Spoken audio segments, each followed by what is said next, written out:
Today I played this game on ladder. A few very unfortunate things happened, and I want to show how I kind of navigated playing the rest of the game despite those setbacks. This is the team I've been playing with lately, El Classico. You start with Tyranitar. We're going to try to get Skarmory in early, aggressively get spikes, keep the spikes up with Gengar as a spin blocker that has a lot of special defense. Lead Doug, already not what we want to see. They're obviously fishing for exactly lead Tar so they can likely eliminate Sand. Fortunately, our BKC Tar is EV'd to live their Earthquake, so we're okay. They bring in Suicune, which is not exactly a Pokemon that my team loves dealing with. Even though we're Rock Spam, we have Tyranitar and Aerodactyl, both of which are weak to water. We have no water resist Pokemon on the entire team, so navigating around Suicune can be difficult. I am going to opt to go immediately to Zapdos, our best answer, and we get crit. We immediately get crit, depending on the kind of Suicune and what role that was. An ensuing Surf might put us in sand range to just die. So now our main answer to Suicune is highly compromised. Our Tyranitar is at like 13% and is on death's door. So they're going to go to Snorlax. We do click Thunderbolt, and in the sand we get some nice chip on the Snorlax, which is likely to be helpful for later. And again, what do I want to do with my team? I want to get spikes up. I've been on the back foot this whole time because of their aggressive Doug lead. This is the moment I'm bringing Skarmin. It's one of the best answers to Snorlax in the entire game. That being said, Suicune Snorlax highly suggests Mag. Now we get full pair. That's quite unfortunate. The opponent is probably going to bring Mag in right now. And, I mean, I could pivot away. I could go somewhere else. I could try to pressure the Mag like the whole game. To me, I'd rather just take one spike, try to aggressively defend it with our Gengar, trade down with like a Claydol or a Starmie to the best of our ability, and try to protect that spike with everything we got. Because Sand and Spikes are two of the best tools we have for Suicune and Snorlax, and they're both staring us in the face. So I'm expecting Mag to come in. I'm going to click Spikes. Hopefully we get it off. Mag does, of course, come in and we get full paired, which is devastating. A Spike is just insanely helpful, like I said, so that's not good. We're going to chip heal up to 98%. Even if this is like the most specially attack invested with Magneton, we should have a role to live if we're at 100%. So I'm going to protect chip heal the 2%, and we did get through the full para there. Can we live the role and get a single spike? No. So this sucks, man. We're playing El Clasico without a Skarmory. Our T-Tar's almost dead. Our Zapdos is below half health. We're never getting a single spike up. So this feels like a pretty tough matchup. But I'm not going to forfeit. I'm not going to give up. We're going to keep playing it out, man. If you're watching this on Saturday, keep in mind that tonight at 8 p.m. Eastern Time, I'm live streaming ADV Battle of the Week 2. This time, the community voted to see Jimothy face off against Mielke. So sub to the channel and check the link in the description to witness some premier ADV gaming with me and co-commentator Gold Mason tonight. I'm just going to click EQ. I'm not going to like get tilted and risk the entire game. A month or two ago, I would have told myself, wow, like we're so behind, we're probably going to lose. I need to make a big play. I'm going to click Rock Slide, hoping that he goes to like a flying type. Look at what would have happened. I click Rock Slide. I get to do 20% to a Claydol, but I would have risked the entire arrow in literally the whole game. What if he decides to just sack the Mag? The Magneton eliminated Skarm and denied spikes. He could very well just be sacking it and then seeing that I'm locked in Earthquake and then allowing him to safely bring in Claydol. Not worth risking the entire game. And again, the benefit in this case, I would have gotten 20%. Not worth risking our entire arrow. I'm going to go to T-Tar, assuming that he was clicking something like Psychic. I thought that Psychic would be the click. Maybe Rock Slide. I was really hoping Psychic so that we could chip heal the Tyranitar. And now I think he's probably going to be clicking Earthquake or something like that. I decided to go Swampert to kind of scout, save the T-Tar for later. If he stays in with the Claydol, I can force it out with Swampert and then maybe aggressively double in front of whatever I think he's going to. But this is fine, I guess. I do get to Toxic the Suicune as it Calm Minds, which is great. In a lot of spots, if the Suicune is positioned elsewhere, we have to switch and then try to click a move, and it already gets a free Calm Mind stack, so at least we're kind of getting ahead of the Suicune a little bit. I'm probably just going to try to trade down with the Swampert, unfortunately. The Swampert, like, can't really Toxic the Snorlax. It doesn't seem like it's going to be overly helpful into that matchup in particular. If I can keep the Swampert alive, it might be able to Torrent Surf the Claydol at some point, but I don't have a lot of great options. Like, anything that I switch in is just going to die to +1 Surf. So we're kind of here, and we kind of have to thug it out. And we're thugging. I'm going to protect. And fortunately, he doesn't Calm Mind there. I had not revealed protect with Surf Toxic. That highly implies that I have protect, but we do get a protect off. And he's just going to take as much damage as he can get. I'm going to Surf him again. And with the Toxic damage now, he is at a point where the next turn, if he stays in, he is going to die. I don't think he's going to want to give up the whole Suicune. The Suicune is so good into my team. He also could have like Rain Dance on this mag. I would highly suspect, especially with Lead Duck. He's got Weather Clear somewhere. He's highly motivated to save the Suicune. And what do I most want to have in as he rests? That also like isn't that big of a deal if he does decide to give up the Suicune. I decided that answer was Tyranitar. If he does surf and loses his Suicune, we lose 11% T-Tar and he loses one of his primary win conditions. Now I get to chip heal my Tyranitar back up. Maybe someday it can actually live a hit from something if we can position it well enough. I'm gonna click Focus Punch and he decides to sack the mag. Maybe he's thinking I'm clicking Rock Slide or maybe even HP Bug specifically to hit the Claydol. And he does finally sack the Magneton, which is kind of cool. Maybe that was his Rain Dance user. So if that's his Rain Dance user, then we just made some progress and we possibly just kept Sand up for the rest of the game, despite their team having Lead Doug.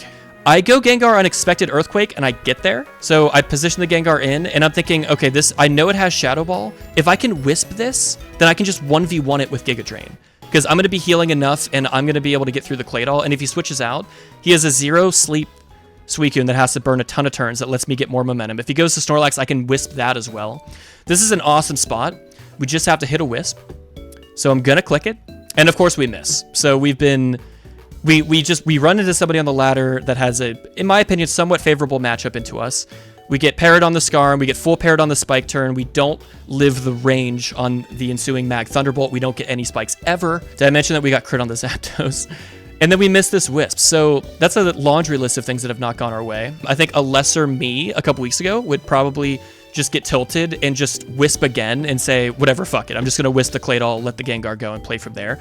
But that's not the best play. Like this Gengar, I really want to keep it around so that I can try to Wisp the Snorlax because with no spikes and with T-Tar being so low, we're running out of resources to deal with the Snorlax. And if this thing is clicking exactly Shadow Ball, I have switch-ins for that. So like, don't give up the Gengar. We can deal with the Claydol in other ways. I've stabbed like Torrent Surf with Swampert sometimes. We chip heal just out of Torrent Surf, unfortunately. They're going to go to Suicune. I pivot back to Gengar because I thought he was going to go Snorlax. And I think in this game he has a couple chances to go Lax on our Pert, and he never quite does. But we're here with Gengar. He's probably going to be respecting Thunderbolt, maybe even Explosion if he thinks I'm desperate enough. Now, I don't really have anything to kill this. Like, I have Giga Drain, which I do not think 3-hit KOs. I'm not really wanting to stay here. I'm going to go Zapdos in case he burns a turn of sleep. He opts not to, which is actually... I'm kind of all right with that. If he doesn't burn turns of sleep on this, then as we near the end game, we should be able to engineer a position where something can 3-hit KO it. Now we're in front of the Snorlax again. I'm hoping that he's going to Body Slam to try to kill the Zapdos. We did 25% to this Snorlax earlier, so he knows that I'm not even in 2-hit KO range. Like, he's safe from Thunderbolt crit. So I think he's in a good spot. If he has Shadow Ball, in my humble opinion, I think he should consider it. Because he doesn't lose that much on the Lax. Again, presumably he has Rest. I do go Gengar hoping that he's going to Body Slam exactly. And fortunately, he does. And as we see, I'm going to click Will-O-Wisp, hope that it connects, and we get something to go our way. It does connect, and he does show Shadow Ball. So I think me going Gengar on his revealed Body Slam was like somewhat telegraphed, but like Shadow Ball into Shadow Ball or Shadow Ball into Body Slam kind of covers like a lot of like my outs. But anyway, we trade a Wisp for the rest of our Gengar, and that's great. That's much better than having a Wisp on Claydol and not on the Snorlax. So now Snorlax is like highly compromised. We're gonna chip heal up to 29%. Can a burn Snorlax Earthquake do 60% to us? I think it probably can. So I'm a little weary of like focus punching. I think I'm just gonna Rock Slide to try to like flinch him in case he's like gonna be bold enough to do that. And we actually, here's a second fortunate thing for us. Now keep in mind, the fortunate list for us is I hit one of 2 Wisps. Second thing, we do get a crit. We did 20% more damage to the Claydol than we might have otherwise. That's cool. Again, I'm expecting Earthquake here, and we do get Earthquakes. That's cool. We get the arrow in, and Double Edge looks awesome here. Like, Snorlax cannot come in and take 2 Double Edges. Suicune cannot switch in. Claydol can live 1, but Explosion shouldn't kill us because we resist it, of course. It shouldn't really have anything that really cripples the arrow considerably, and it's just going to click Shadow Ball for 33%, gets a special defense drop. Probably doesn't matter too much. I'm locked in. I'm going to click Double Edge. They give up the Claydol, and they reveal Salamence in the back, which is maybe not the Pokemon that we wanted to see. Alongside Mag, I would assume that that probably implies that this is more likely to be DD. Perhaps it's Mixments to make more progress in the mid-game. Your win conditions are your Suicune and your Snorlax. You have Lead Doug, which is somewhat fishy. And you have like a Spinner and Claydol that like also isn't really making a lot of progress. I could see Mixments here as like an actual Pokemon that can click buttons and deal damage to things, because there's not a ton of that on this team. But either way, I'm thinking I probably need to go Swampert. If it's DD Ments, then I'm going to try to live a +1 HP flying and Toxic it and play from there. If it's Mixed Ments, then it's probably clicking like Dragon Claw or something. We're going to die to the ensuing HP Grass, and then we bring Arrow back in. We're no longer intimidated. We can click Rock Slide and play from there. It's shown leftovers as well because of the sand, so it's not going to be CB or anything like that. And it is Dragon Dance, so we're in a spot here. I'm going to chip heal up to 43%. And I'm playing on my phone. I'm not calcing this. I'm telling myself in my head, I think I can live a +1 HP fly from here. I could chip heal. I could protect. But what if I protect and he Dragon Dances again? Then I'm definitely not living an HP fly and the game is like over. So I decided to take my shot here. And again, just like when we were in front of the Suicune, we got to get the Toxic timer up immediately if we're going to actually be able to mitigate this and deal with the Salamence. And we do live. That might have been a roll. We live on 3% and we hit the Toxic. So some things are going our way. Again, maybe that wasn't even a roll, but I am grateful for anything going well in a game like this. And this is a really, really big turn. To me, this is like a 50-50 that kind of favors him. I am very much on the back foot, and if this Salamence can make too much progress, I don't think I'm going to have enough to deal with what he has in the back. Even though the Snorlax is burned, we have no spikes, so the Suicune is able to actually wake up against a lot of our threats. So anyway, I could Protect right now to tick his Toxic, but I've shown Protect, and I just read that he is going to Dragon Dance, and he does, which is amazing. So we get a Torrent Surf, resisted, but for 28%, which effectively takes an entire turn off of the Salamence's life. He does get his second Dragon Dance, so there's nothing I could have done to stop that, but if I think he's Dragon Dancing, I have to attack. If I think he's attacking, I have to Protect. I got the 50-50 right, so go me, I guess. Now I'm going to take my free Protect. If he Dragon Dances here, like that's cool, but he's at this point, because I won the last 50-50, he's probably only going to get to actually hit 1 or 2 of my Pokemon at most. So we tank that, and he's at 35%. Next Toxic is not going to kill. I decide to go for second Protect, and I don't hit this coin flip. Can't be too mad about that. Honestly, it's a coin flip. It's a video game, whatever. I bring in Zapdos, and here I actually make a pretty big mistake. Let's watch the line I take. Let's just watch the rest of the game, and we'll talk at the end about why this was bad. I sack the Zapdos, because I tell myself, when the Toxic kills the Ments, I don't want Zap to be in, because I thought that would invite Snorlax in and give it a free rest.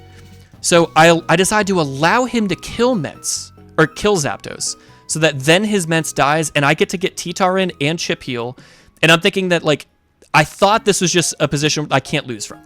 So let's see how the rest of the game goes. I Rock Slide. I do flinch him.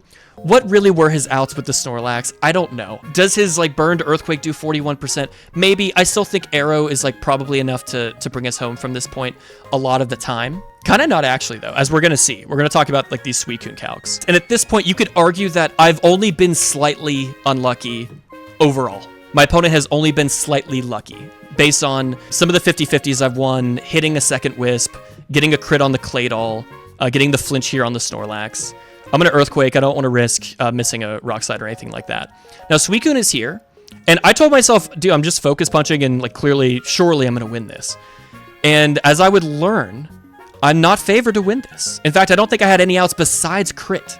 So the line I chose, giving up our entire Zapdos, very, very incorrect. If this were not a crit, it would have done about 33%. So imagine that it took me 2 turns instead of 1 turn to do this. That would mean that at this point, when the Suicune has lost this much health, it actually has already burned 2 turns of sleep. So now I can't Focus Punch because it's going to wake up and surf or rest.